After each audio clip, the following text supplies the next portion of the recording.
Countdown for blastoff. X -5, -4, -3, -2, X -1, fire.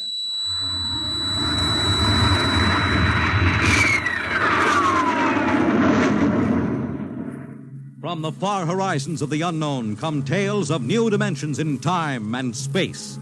These are stories of the future, adventures in which you'll live in 1,000,000 could-be years on 1,000 would-be worlds. The National Broadcasting Company presents X minus one.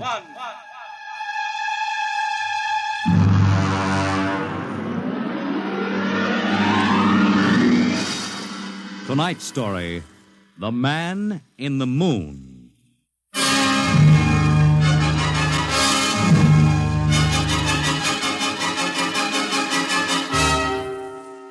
Attention, attention. This is the Federal Bureau of Missing Persons calling all local agencies. Attention, this is a coded report nationwide. Missing since 9 o'clock this morning the following persons: Smigley Jonathan, 5 feet 8 inches tall, brown hair, brown eyes, mastoid scar behind right ear. Hello? Last seen wearing blue top coat and Hello? tan cap. Hello, Wanted Earth? by Los Angeles. Hello? Get off this wavelength. This is a restricted band. Hello, Earth. Whoever you are, you're on a coded Hello, wavelength. Earth. Tune out. This frequency is reserved Hello? for the Federal Bureau of Missing Persons. Hello, Earth. This is the moon calling Earth. Hello, Earth. This guy's loony. This is Jake in transmission. Jake, this is Charlie of the code room. Some crackpot is on our frequency. Yeah, I heard him, Charlie. I've got CQ trying to trace a source now. We should have a triangulation any second. Well, hurry it up, will you? Some ham is in for a good stiff fine by the FCC. Yeah, they ought to take his license away. Oh, here comes Lenny with the directional fix. Right. Thanks, Lenny. Hey, what's this? This is impossible.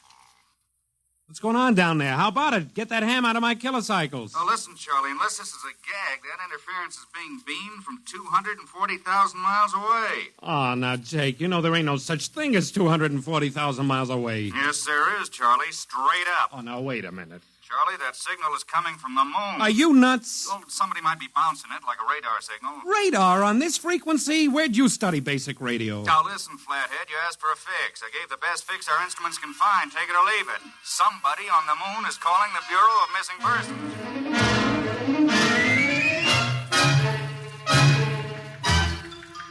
Mr. Timken.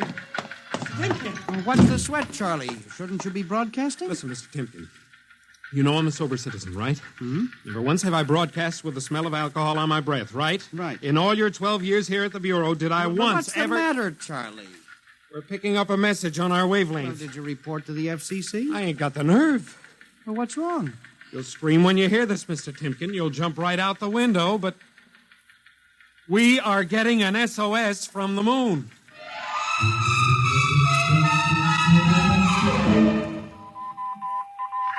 Well, that's it. He started on voice and switched to Morse.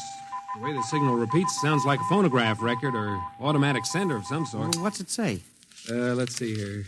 Can you read me? Help, Otterburn. Will contact when moon is in phase. Let's have that again. Can you read me? Help, Otterburn. Will contact when moon is in phase. Otterburn.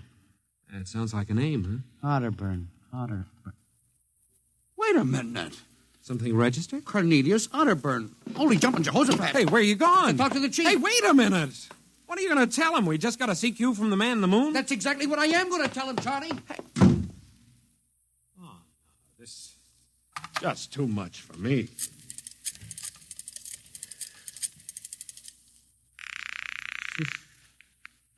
Washington Star Ledger. Let me have O'Brien on city desk. A moment.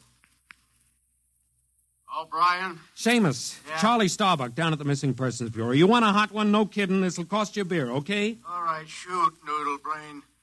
I'll stay on your wavelength for 30 seconds. Okay. We just got a radio message from the moon. Yep. What? From the moon. Call me back when you're sober. Okay, Seamus, if you don't know a story when you see one, I'll send you the name of a good psychiatrist. So long, Orson Welles. How do you like that? You don't believe me.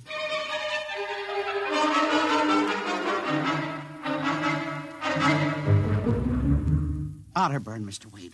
Now, does that name ring a bell? You're the man with the photographic memory, Henry. What about Otterburn? Cornelius Otterburn, atomic physicist, reported missing from his home in Baltimore on June 5th, 1945. Just 5 years ago. Vanished completely. Are you trying to tell me you really think there's something to this man-on-the-moon business?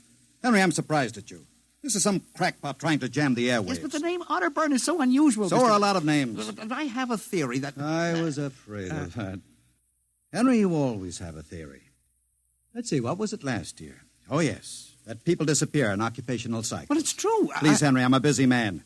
You expect me to believe that this Otterburn is sitting up on the moon, sending out shortwave messages? Well, he might be on Earth bouncing the messages off the moon. But who's to say he isn't on the moon? Henry, as chief of this bureau, I have my hands full trying to coordinate reports from 48 states and Alaska. I have no time to include the moon. But, Mr. Wade... Out, Henry. But, Mr. Wade... Out, I'm busy. Yes, sir. Oh, here. Take this folder of reports for the dead file. Yes, sir.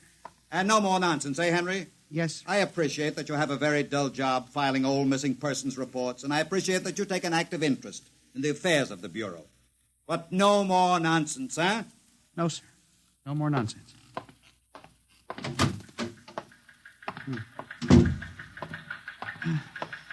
Pardon me. You are Mr. Henry Timken. That's my name. Permit me, Jefferson Philo, scientific feature writer. Oh, how do you do? Oh, are you a newspaper man? Not exactly. I write as a hobby. Occasionally the papers give me leads on an assignment. If I may have a moment of your time. Oh, certainly. Just sit down at my desk over here. Thank you. My, that's quite a stack of papers. Filing. I'm the records custodian of the Bureau. 12 years and never misplaced a record. Magnificent.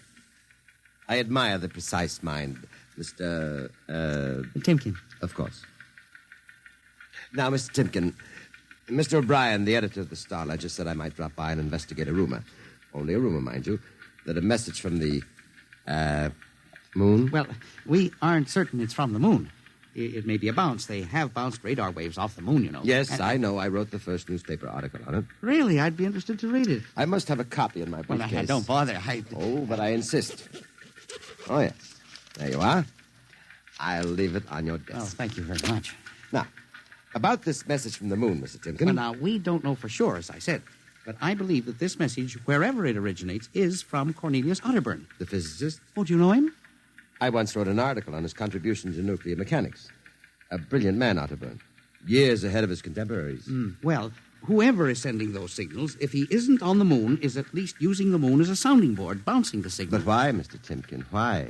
Well, if you will come here tomorrow night at 8, Mr. Philo, we may learn the answer to that question. I've arranged with Charlie, our radio man, to let me use the equipment. May I consider this an invitation? You certainly may. Very well, sir. Until tomorrow night, then. Goodbye, Mr. Philo. Let's see now. Aiken, Abelard, Abramson, Rono, Atch... Well, that's funny. Now, where did this list of names come from? Paul Ahrens, astromathematician. Robert Simons, electronic engineer. Carl Parker, mining specialist. Well, this must have got mixed up with the papers on my desk by accident. Peculiar list of names.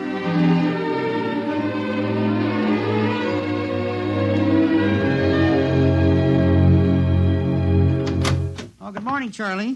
Oh, hi, Mr. Timken. See, we made the papers. Oh? And how? And as the chief steamed up about it, he really gave me what for. What did the paper say? Oh, mostly ha-ha. Here's the Herald. Listen.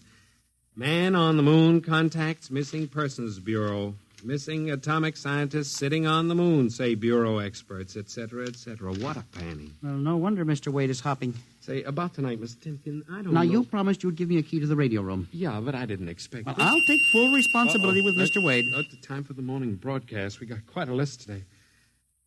Well, mind if I listen a while? We may hear Otterburn. Well, I ain't self-conscious. Just stick around. Yes.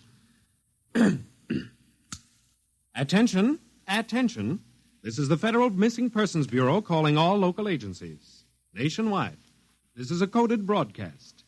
The following persons are missing.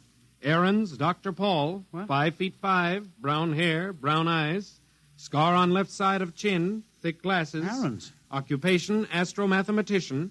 Missing since 6 o'clock this morning. Being sought by Bel Air police. Charlie. Repeat. Dr. Paul Charlie, Aaron's. shut it off a second. Hold it. Delay 1 minute. Listen, Mr. Timken, it's okay to stay, but you can't interrupt Now, this. this is important. Did you say Dr. Aarons was reported missing this morning? 6 a.m. We got the report from Bel Air less than an hour ago. Are you certain, Charlie? Positive. What is this? Charlie, what's the next name on the list? Let's see. Simons, Robert, engineer. What? Came in less than 20 minutes ago. 20? Hey, what's the matter with you? You look like you've seen a ghost. It's nothing, Charlie, except that last night, quite by accident, someone left a list of names on my desk.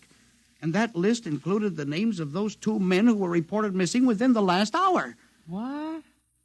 Oh, that don't sound right to me. Well, it isn't right, Charlie. It leaves a big question to be answered.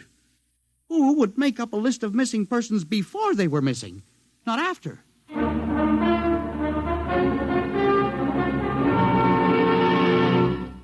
And you say this list of names was left on your desk accidentally? Well, I believe so, Mr. Wade. Do you have any ideas, Henry? Well, it's hard to say. Mr. Philo left some papers from his briefcase. Mr. Philo? Well, a science feature writer. I see. You were the leak on that story, then? Yes, sir, I'm afraid I was. I didn't think it would be treated as a laughing matter. Well, we'll deal with that later. Yes, sir. What's this Philo like? Well, he's a strange old duck, bald, thick glasses, tall. He walks stooped over. Seems to know a great deal about scientific data, but, of course, being a science writer, Is there any other possibility? I believe that this is all hooked up with the broadcast from Otterburn. That seems to be a very remote possibility. Well, the Missing Persons Bureau deals in remote possibilities, Mr. Wade. I do not require a statement of policy. Yes, sir. What's the theory? Well, for some time now, it has been my contention that in a country like ours, where even the cleverest criminal can be ferreted out and located eventually, there is no such thing as a missing person. I was afraid of that. Now, for 12 years now, I have kept the central files, where information from all over the country is channeled and recorded. I have made a private study. This is beginning to sound familiar, Henry. And I have discovered that each year, literally thousands of persons vanish, leaving no trace. They are never located. Where do they go? Nobody knows. And they disappear in interesting cycles. what sort of cycles? Occupations, for example. One year we'll have a run on, well, say, coal miners. Next year, the proportion of engineers increases. And then scientists. And What do you think happens, Henry?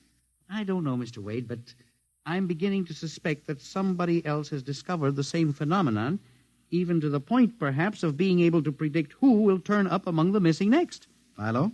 Well, I don't know.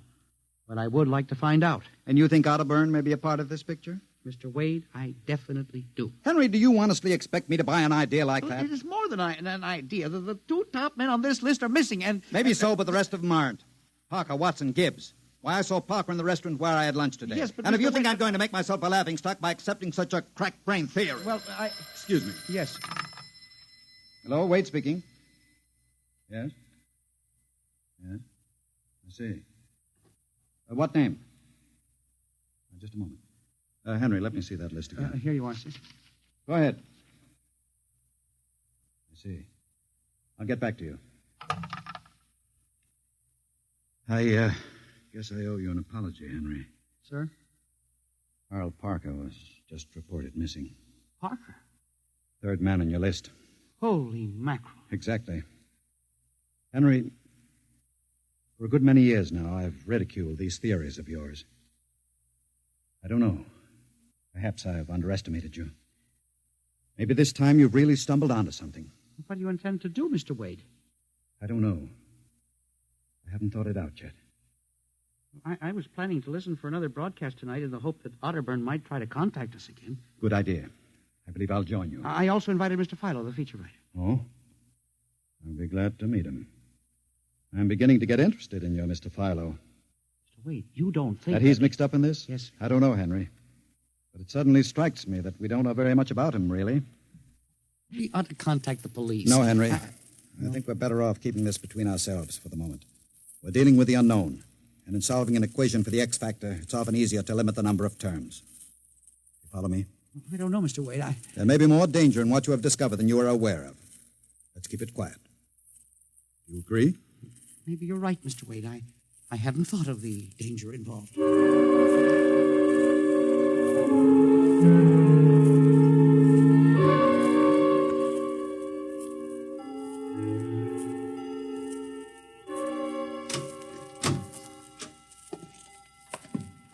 o'clock.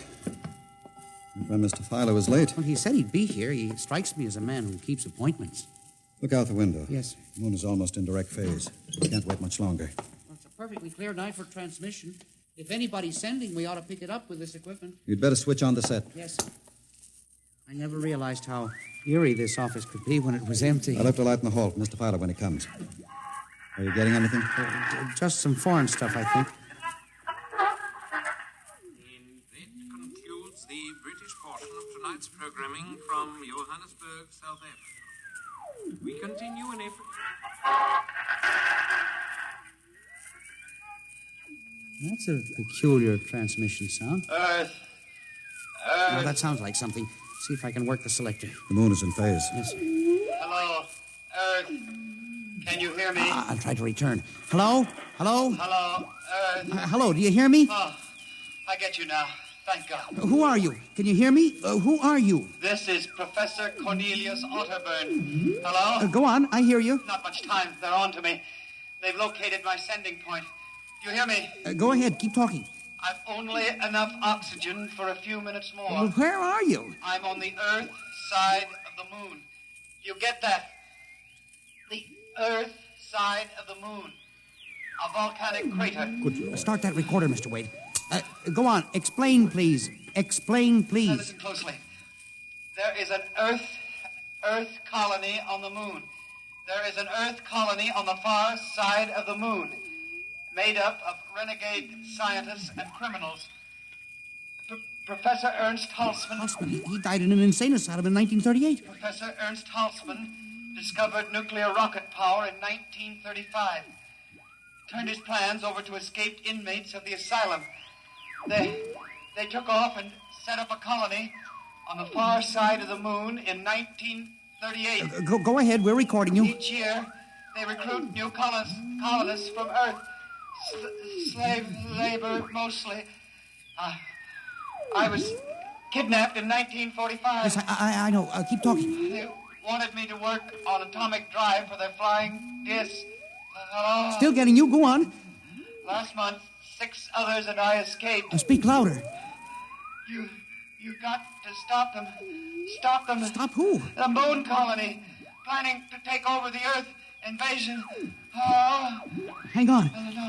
No oxygen. Hard to breathe. Listen, they have agents on Earth. You hear me? Agents on Earth? Where? Who? Hello? Hello? Hello? Agents in... Henry, look out. Lights. Someone at the window, get down.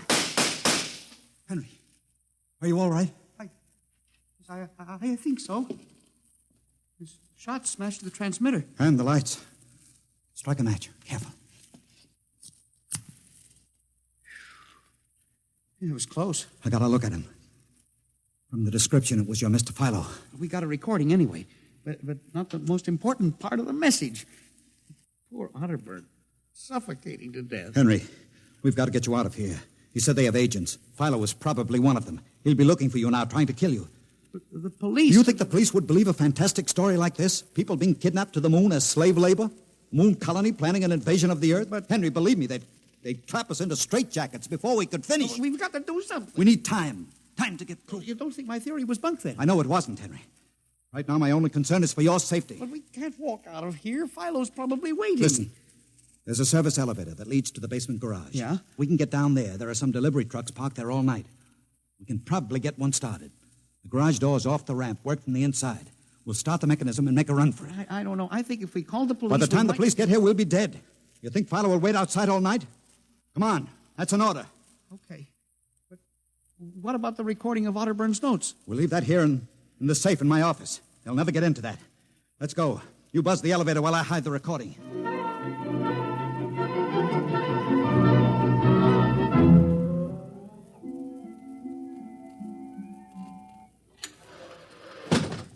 This is the basement. Come on. Keep to the side. Yes, sir. Shh. Let's try that delivery truck over there. I'll get in. All right, Henry. You start the mechanism to open the garage door, then jump onto the truck. Yes, sir. We'll make a dash for it. Where can we go? I have a farm outside Chevy Chase. It's private. Miles from the nearest neighbor and completely hidden by trees. We'll run for that. Go ahead. Start the door up. All right.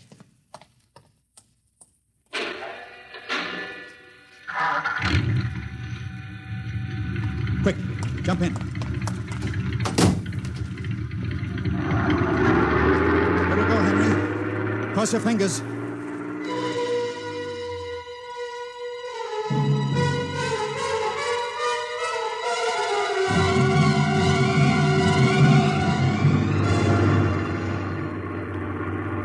We made it out all right. Anything doing? There's a blue coupe behind us, Mr. Wade. It seems to be following. I'll cut up Pennsylvania Avenue. Now Route 1, toward Baltimore. It is following. He turned with us. Can you go faster? Not much faster. Well, he's gaining on us. I've got an idea. Hang on, Henry. Yes.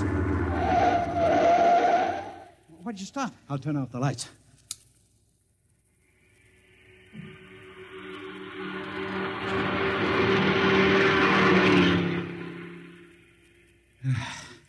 It worked.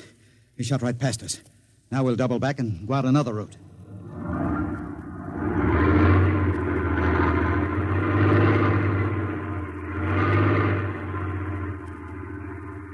Well, I don't see anything. I think we've lost him. Good. I think everything's going to be all right now. We can be at my farm in less than an hour.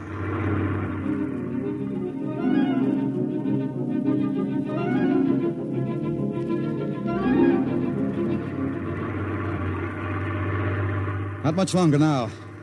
Is anyone behind us? I thought I saw the blue coupe again, but I was mistaken. Whew. This place is really out in the wilderness. We can stay here indefinitely till we'll figure out the next move. Now, just up this dirt road now. There's the house up ahead. You're not going toward it. No, I have a better idea. There's a big abandoned wheat silo on my grounds. It's down a hollow where it can't be seen except from the air. And even then, the oak tree's shielded. We'll hide you out there. Now, we leave the truck here. It'll never be seen. Come on. Yes. How did you ever find this place, Mr. Wade? I've always liked seclusion. I bought it about 12 years ago. Come up here in the summertime to get away from it all. There's the silo. Certainly well hidden. There's a small door around the side. Come on. Be careful of those bushes. Yes. It's hard to see them in the dark. Do you suppose Philo will find us? I assure you, Henry, Mr. Fowler will never find us here. Not in a million years. Here's the door.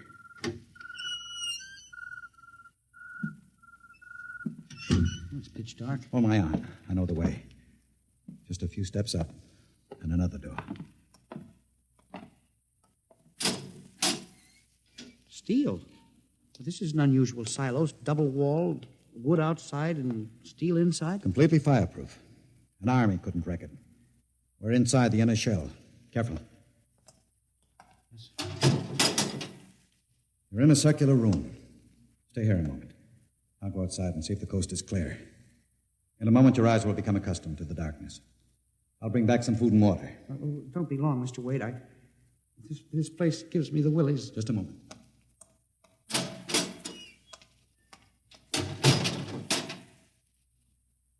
Mr. Wade. I swear I hear something. Mr. Wade. What's that? There is something. Good Lord. There's someone in here. It's locked. Oh, no. Mr. Wade! Mr. Wade, let me out! I'm not alone in here! Mr. Wade! This must be a light switch. Thank God. Oh, no. People. 10, 15, 20. Mr. Wade, help! Help! It will do you no good to shout, Henry. Mr. Wade, where are you? Outside. Speaking over the intercom. Mr. Wade, there are people in here. 15 or 20 of them. They're sitting like statues, just staring at me. They won't hurt you, Henry. What? They've all been drugged. They're even more helpless than you. But who are they? Permit me to introduce them, Henry, since they're currently unable to introduce themselves. The gentleman seated before you, the one with the scar, is Dr. Paul Ahrens, the astro-mathematician. Next to him is Mr. Robert Simons, electronic engineer. Names on the list. Yes, you're familiar with the rest. They've all been, shall we say, recruited for work with Professor Halsman's group on the moon. moon.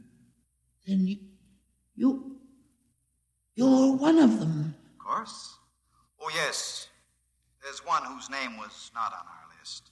If you'll turn around, Henry, you'll recognize the drugged form of your old friend, Mr. Philo.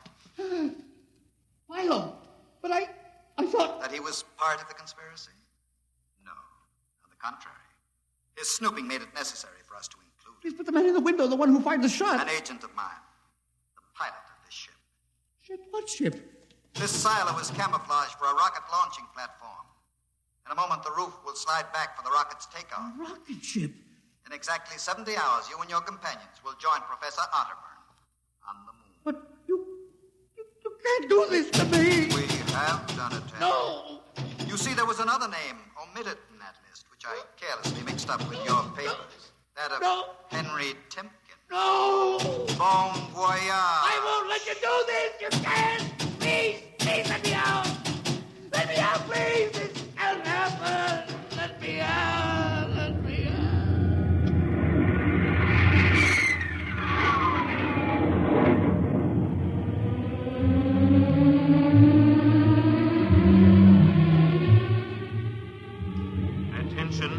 Attention.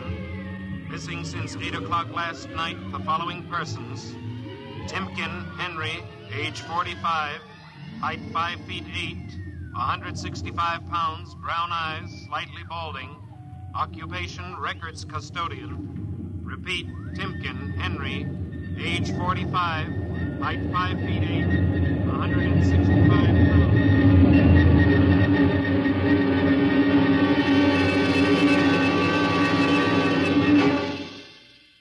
In just a moment, a word about next week's adventure. Tonight, by transcription, X-1 has brought you The Man in the Moon, an original radio drama written by George Lefferts. Featured in the cast were Louis Van Rooten as Henry, Santos Ortega as the Chief, Ross Martin as Charlie, Sidney Smith as Otterburn, Bob Haig as Jake, Joe DeSantis as Philo, and Ed Latimer as O'Brien. Your announcer, Fred Collins. X-1 was directed by Fred Way and is an NBC Radio Network production.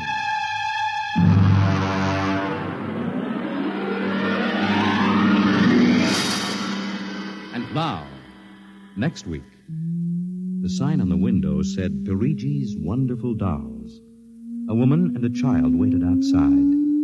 The little girl peering eagerly through the window, and the woman glancing impatiently at her wristwatch, as if expecting someone who was late for an appointment.